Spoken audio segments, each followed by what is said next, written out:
एक छोटे से कस्बे में एक आदमी रहता था जिसका नाम था श्याम। श्याम का पूरा जीवन एक तरह का तमाशा था। वो जहां जाता लोग या तो उसे देखकर हंसते हंसते लोटपोट हो जाते या फिर सिर पकड़कर बैठ जाते कि अब ये क्या करने वाला है। श्याम की सबसे बड़ी समस्या ये थी कि उसे लगता था कि वो हर काम में मास्टर है। गायन, अभिनय, राजनीति, व्यापार, यहाँ तक कि डॉक्टर और वकील बनने का भी सपना उसने कई बार पाल लिया था। लेकिन उसकी किस्मत और हरकतें हमेशा उसे मजाकिया बना देती। कस्बे के लोग कहते थे, श्याम का दिमाग जीपीएस जैसा है, पर ये हमेशा गलत लोकेशन पर ले जाता है।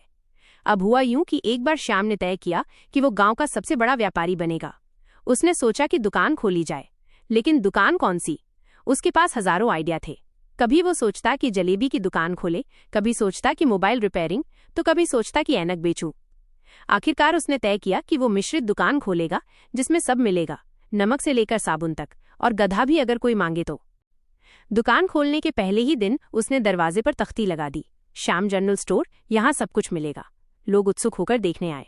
एक ग्राहक ने पूछा, भाई दूध है? श्याम बोला, अभी गाय को मनाया जा रहा है, शाम तक दे दूंगा। दूसरा बोला, चाय पत्ती है? श्याम ने जेब से निकाला पान मसाला और बोला, ये डालकर देख लो, स्वाद अलग आएगा। तीसरा ग्राहक बोला, साबुन है? श्याम बोला, है क्यों नहीं, पर अभी आधा इस्तेमाल हो चुका है, छूट दे दूंगा। धीरे धीरे उसकी दुकान गांव में चर्चा का विषय बन गई। लोग खरीदने कम, मस्ती करने ज्यादा आने लगे। एक दिन किसी ने मजाक में कहा, श्याम भाई, अगर यहाँ शादी का जोड़ा भी मिलेगा तो मेरी बहन की शादी यहीं से कर दूं। श्याम ने तुरंत हामी भर दी और अगले दिन सच में किसी पुराने पर्दे को काट छांट कर लटका दिया। Ladies dress, special wedding collection. पूरा गांव हंसते हंसते पागल हो गया। श्याम का आत्मविश्वास दिन पर दिन बढ़ता गया। एक बार उसे ख्याल आया कि क्यों न राजनीति में हाथ आजमाया जाए। उसने ऐलान कर दिया कि वो ग्राम प्रधान का चुनाव लड़ेगा। उसके चुनाव प्रचार का अंदाज भी निराला था। लोग ढोल नगाड़े बजाते थे, पर श्याम ने तय किया कि वो भैंस पर बैठकर रैली निकालेगा। रैली के दिन उसने अपनी दोस्ती वाली भैंस को सजाया, गले में फूल डालकर खुद बैठ गया। लेकिन जैसे ही गांव के चौक पर पहुंचा, भैंस ने अचानक तालाब में छलांग मार दी। लोग रैली छोड़कर तमाशा देखने तालाब की तरफ दौड़े और श्याम फूल माला समेत कीचड़ में गिरा मिला। बाद में खुद ही नारा लगाने लगा, श्याम प्रधान नहीं, किसान प्रधान। पूरा गांव हंस हंसकर लोटपोट। राजनीति में असफल होने के बाद श्याम ने ठान लिया कि अब वो कलाकार बनेगा। गांव में नाटक मंडली थी। श्याम बोला, मुझे हीरो बनना है। मंडली के लोग हंसने लगे, पर सोचने लगे कि कम से कम गांव में मनोरंजन तो होगा। उसे नाटक में राजा का रोल दे दिया गया। रिहर्सल के समय तो श्याम ने खूब एटीट्यूड दिखाया, पर असली मंच पर जब पर्दा उठा तो वो डायलॉग भूल गया। राजा का संवाद था, हम राज्य की भलाई के लिए प्रजा को कर माफ करते हैं। लेकिन श्याम ने गड़बड़ करके बोल दिया, हम कर तो नहीं माफ करेंगे, लेकिन सबकी बहू बेटियों को फ्री में फिल्म दिखाएंगे। सुनते ही पूरा गांव ठहाकों से गूंज उठा और निर्देशक सिर पीटने लगा।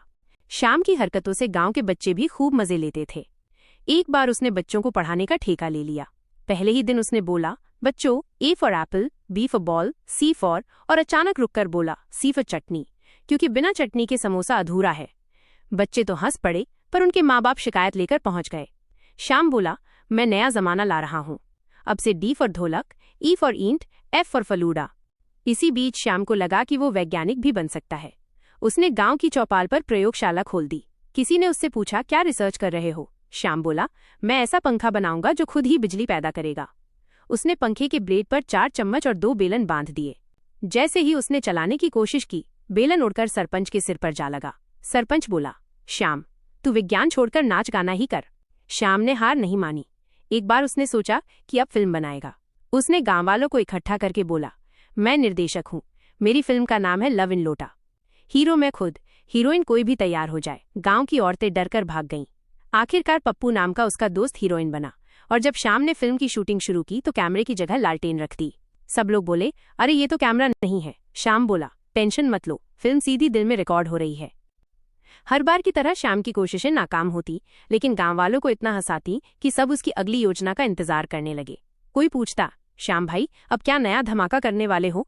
तो श्याम सीना ठोककर बोलता, इंतजार करो, इस बार मैं कुछ ऐसा करूंगा कि इतिहास बदल जाएगा। फिर एक दिन उसने ऐलान किया, मैं सर्कस शुरू कर रहा हूं। उसने बच्चों को बुलाकर कहा, तुम सब शेर बनोगे। बच्चे बोले, पर हमारे पास शेर कहाँ? श्याम ने बोला, गाय की खाल पहन लो, सबको लगेगा शेर है। उसने खुद को जोकर बनाया और तालाब के पास मंच सजाकर तमाशा शुरू कर दिया। पहले ही एक्ट में एक बच्चा गिरकर तालाब में चला गया और लोग उसे बचाने दौड़े।